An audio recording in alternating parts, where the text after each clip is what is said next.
It's championship time, Supercross fans. Come on, let's go. Can you believe we have made it to the final race, round number 17 of the Monster Energy Supercross season here in Salt Lake City, Utah. Stay with us all throughout this video because we're going to take you behind the scenes. The stakes are high. There is so much to talk about, and this weekend, champions will be crowned. Team KTM knows that oh so well. We've got some special people to hear from at the end of this video. We're going to see the track and a whole bunch more as we talk about these championship battles in 450 and 250 East. For me to hop on it and do my job the best.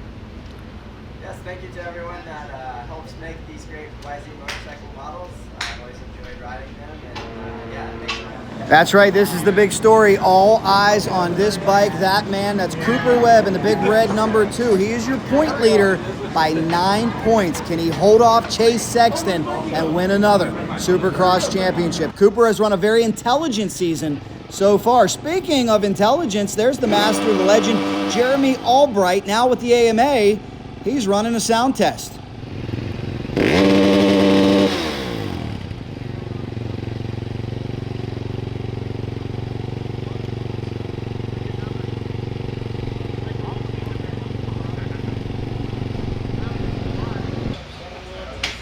And the whole industry is still abuzz talking about what Haiden Deegan was able to do last weekend. We're going to hear from his mechanic at the end of this video. But first, let's take you to the press conference and hear from this weekend's contenders. You're always dealing with something, so pushing your body to win. Put your best foot forward, but you got to be locked in to do that. So I think when you see that intensity here today, they're 9-6-2, and again, I always wish I could have done better in my career, but I think it's cool to be able to. Go ahead. It's $12,247. Let's get you down trackside and take a look at this championship deciding course. I'm going to let you hear the motorcycles in just a second, but before we get started, a few things to keep an eye on, and that is 2 big rhythm sections on this track.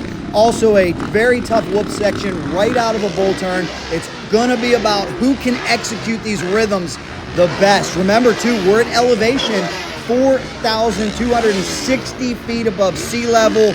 That's going to make these motorcycles a little bit down on power. Not quite as down as we saw in Denver, but they will be down on power.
All right, now that you've had a chance to preview this racetrack, I want to know down below in the comments, who is your pick to win it all? Not just in the 450 class, but also in the 250 class. Remember, VL, Hammaker, and Hampshire are only separated by 3 points. That is going to be a razor-close battle. I can't wait to see it. 2 titles on the line here at our finale. Also, will Justin Cooper be able to get in the top 3? How about Malcolm Stewart? A lot of questions. Want to shout out our talented photog, Mike. He did a great job. How is it to be here in Salt Lake City? Feels good. Yeah, last one of the year. So I mean, I'm kind of want to shift to outdoors. So I mean, still, you know, I want to do good this last round. So gonna try my best, but no, I'm more looking forward to outdoor. Okay. With all the, you know, East-West showdowns that we've had this year, do you pay attention to what region is better, or are you just focusing on you? What, like of the guys, like when qualifying comes out, do you pay attention to the other region's lap times of like, ooh, I've been marking this guy all season and I see where I stack up against him? No, not really. I just kind of like focus on my region, I guess, and yeah. Okay, another new helmet this weekend. Have you had any input on the designs, and what's been your favorite one so far? There was a few good ones, but honestly, I've been running kind of like plain black stuff. But no, Drink Weird has some pretty cool helmet designs. I still haven't really been able to show them yet, but no, this weekend is pretty cool. It's like red, black. I think it's kind of unique, you know. Not too many factory helmet has this kind of color, so yeah, it's different. Has it been fun to have more colorful helmets? Like, although you've had the plain black one, you still have the dog graphic, you still have a lot of wild design on it. Yeah, I mean, well, like I always say this, like the motocross, you're allowed to change your, gear set color every single weekend, as long as the team approves it. And I mean, really, Fox and Drink Weird guys are taking advantage of it, you know, and yeah, like I think it's fun, cool, and yeah, we should do this more often. Okay. Last thing, in terms of your gear, is there anything that's specifically like really special custom fit for you? Like, do you run special pads on the helmet to make it fit a certain way? Is your jersey a special chassis? Are you like 29 pants but a 32 length? Is there any sense of relief or? Not really. I don't think so. I used to wear a small jersey. I like to fit it tight, but now I've moved to medium. Just my body's getting a little bigger, so yeah. But I don't think much. Maybe I have, because I do have a smaller waist. So my waist is like 29, I would say, and I have it pretty tight. But that's about it. Yeah. Have a great weekend, Joe. Thank you. All right, Jackson, big weekend for you. By looking at it, everybody's going to know it's graduation everywhere. So why are we at the Supercross track and not at the ceremony? Well, you know, school has been very important, and I'm glad I finished. But, you know, racing's always been my calling. Hate to say I love it more, but really do. So they're going to be racing this weekend instead of walking, but still got that diploma. So we're glad to be done. All right, so where are we graduating from and with what honors? So I'll be graduating from Georgia College State University. It's located in Milledgeville, Georgia, and graduating with a finance degree in business. How'd you pick finance? Just always kind of been a numbers guy, and well, you know, we all like money, so thought I'd follow that a little bit, and so. Gotcha. Okay, with being a privateer racer, financing and managing a budget is the #1 thing. So has your school degree taught you a lot of racing stuff, applied knowledge that you're able to use every day? Oh yeah, definitely. You know, we had a lot of finance classes, a couple personal finance classes that kind of helped out, and you know, obviously with racing, we definitely spend a lot, but spending in the right areas is important, and so we make sure we do that. And then lastly, and most importantly, the determination of a racer is probably what got you the degree, huh? I would think so. I mean, as hard as we work on and off the track, and really translate over into schoolwork. You know, I commit a couple of days to racing and riding, and so I also had to commit a couple of days to school, and those days were dedicated to school. I mean, I had some long hours, but we made it work. Congratulations, bud. Thank you. All right, Leib, we're 1 year into the SMX Replica Jersey program. How's it been? It's been a very, very big learning process. It's been incredible. Like the feedback from the fans, the feedback from the sport has been awesome.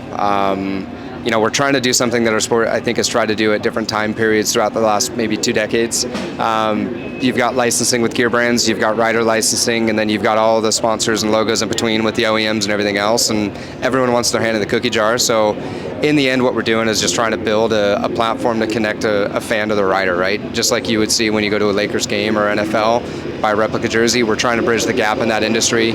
We manufacture for a lot of the brands as well in USA and California, so we kind of have a little bit of a leg up, and obviously my history in the sport. If there's a time to do it, I think we can get it done.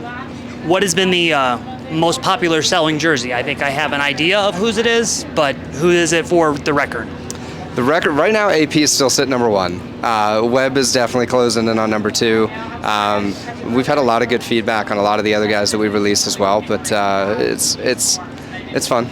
Okay, when a guy, we think about bike sales. If a bike sells or wins on Saturday, how much better do they do on Monday? Do you see a correlation of somebody winning on Saturday and then an uptick in jersey sales Sunday, Monday, Tuesday? We're a little bit more based on kind of a drop in an autograph model right now, I think, more than a race win. We'll start getting, when we kind of free ourselves up a little bit more on time, we'll start getting ourselves to have those jerseys available, in case, one of those guys wins that night, that particular jersey will be able to drop. There's a lot of other activation and things that we got to set up and kind of have planned out. But it's all things that we're working toward, all things that are on our radar, and work in progress. Okay, I'm sure as a fan and as somebody that's watched forever, you have guys that you watch coming up and you can see them becoming fan favorites in their own right, and you just kind of have the buzz of the crowd on that. But now you have hard data because there's a Cole Davies jersey right there. Right. And I'm sure in the next 6 months you're going to have a nice book of data to see how many Cole Davies jerseys you sold and the uptick on when his popularity surge really happened, huh? Right. I mean, when we launched Plessinger, so we launched AP, I think, sometime last June. It was right around Denver. Thunder Valley was the outdoor. Huge, splash as far as, data goes, right? The amount of jerseys that he sold, and I think that 10-day period was insane. So you start to wonder, is it just an AP thing? Obviously, he's a big fan favorite. Then you bring Weeb in, then you bring some other guys in, list of people online, Malcolm Stewart, even guys like David Bailey and all that stuff. Huge demand for those jerseys. We'll be launching Cole Davies sometime over the weekend here. Obviously, after last weekend, I think he kind of won all of our hearts over, right? God, the kid has had a heck of a rookie season going up against Haiden, who's, established himself as one of the main guys in the 250 class by far. So in the end, it's just cool to be able to give the fans something that they can purchase, to be able to connect themselves to a rider, and these are getting hand signed as well when we drop these initially. So just a complete different model, complete different method that we're trying to build here. Okay, last thing as we get out of this, if you can hold that one up to show us that this looks like a real moto jersey. This is legit, same fabric, same everything. Is there anything that really does make it stand out? I mean, these are race jerseys. This isn't the exact race jersey that he's, particularly racing in for Thor at the moment. Obviously, you're going to see things like Monster and Yamaha, and other things aren't included right now on our Replica jerseys, but it's all something that we're working towards. There's a lot of legal stuff that's got to get, crossed off and taken care of on our end, which has been the hardest part of the project, right, is getting this okay to be able to have this stuff on the jerseys for sale. But work in progress, and yeah, we'll keep chugging away at it. All right, if people want to buy one, where do they go? smxjerseys.com. We run all of our email list, gets all the subscribe signature drops that we do, and our social media is where we drop those, and we'll collab with the riders, we'll collab with the teams, the gear brands as well, and obviously the SMX League as well. All right, Duff man, watching you work the championship steed over, was really paying attention to the tire. Freshie after press day, how often does he go through tires on a Saturday? Yeah, so we did press on the main event tire from last weekend, and that's just because on race day I like to use 2 tires, and I start fresh with a brand new tire for free practice tomorrow. So we'll put 8 minutes on a tire, and then I pulled out that whole wheel off and set it off to the side, and I put a brand new one on, and I do qualifying 1, qualifying 2, and the heat race on the same tire, and then I grab the free practice tire and put it on for the main event, and that way it's just got minimal time on it when we do go to the main, And yeah, that's kind of the method we've come up with. Now, a lot of guys, they will put a brand new one on for the main, and it works really well for a lot of guys. For us, we feel Haiden gets better starts with just a slightly broken in tire, kind of softens the carcass. Some guys want the stiff tire for the great. So whole different type of strategy for everybody, and it works for everybody in their own way, but this is one we like. Is it the heat in the tire that gets it fired? Is it all of the energy that moves it around? Like, what is it that you guys are looking for? Just a softer carcass? Yeah, the softer carcass, a little more flex in the knob. Up here, these hard pack races, we groove them and sipe them and just try to soften everything. And we just want the carcass broken in a little bit and the knobs to be able to flex. Our thought is if the knob is not flexing a little bit under load, like when it's brand new and really hard, that you're gonna spin. But like I said, some guys, they don't spin with a brand new tire, but Haiden feels he does, so we just go that route. Okay, looking at a lot of the hot blade work that happened on that rear knobby, you got those directional knobs with some side cuts, and then the center knobs have T-cuts in them. What is the method? Don't give away too many secrets, and then about how long does it take to knife it out? Yeah, I don't really know if it's secrets because pretty much the entire line does it. Otherwise, I probably wouldn't be talking to you about our way. But yeah, everyone, we have these cool tire cutters that you just cut the center knob, and I think the easiest way to explain it would be where it's split in the middle.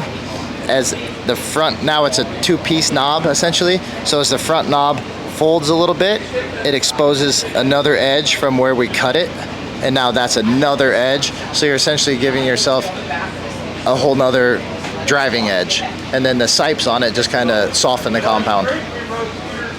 Maybe a dumb question. Why not do it on the front? Because you want that to be as rigid as possible? No, that's not a dumb question. And honestly, we just don't do it in the front because it just seems sketchy to do it in the front. But that being said, I've heard that people have tried it in the front. But it's just something that you don't really want to take racing if you don't have an issue with the front. But you're driving off the rear, so really we're only looking for rear traction as long as your front tire's hooking up and the Dunlop front. Like, we've played with a couple front tires, and Haiden was on the AT82, which is really good for some soft tracks, and we get to these hard pack tracks. Now we're on like the 34 style spec front, and Haiden prefers that one. Okay, last thing. He didn't get the full championship celebration last week. Are you ready to send that top in through the top of the engine? Are you ready to put it through the blue, or are you guys trying to make this a shell piece? Well, we've talked about it. Like, man, that was my 5th championship with Haiden, and we've blown up a couple bikes, or maybe not blowing them up. I blew up one at a celebration, but the other ones, you do so much damage that it's not just the engine that goes, it's the radiators, the electrical. There's so much just gets beat up that it's so much more work for me. And this is going to be Hayden's motocross bike as well. It's only got 10 supercrosses on it. So although I do rebuild it, I don't want to put myself through all that, you know. And we have a big team, a lot of engines. I don't want to put the engine builders through it. I don't want to waste the parts. So the celebration will happen, but I don't think it's going to come this way. So we're going to have some fun though. Yeah, sorry to drag this on, but you just put in a really, really important note that he's going to do the Nationals, or at least the first few on that bike.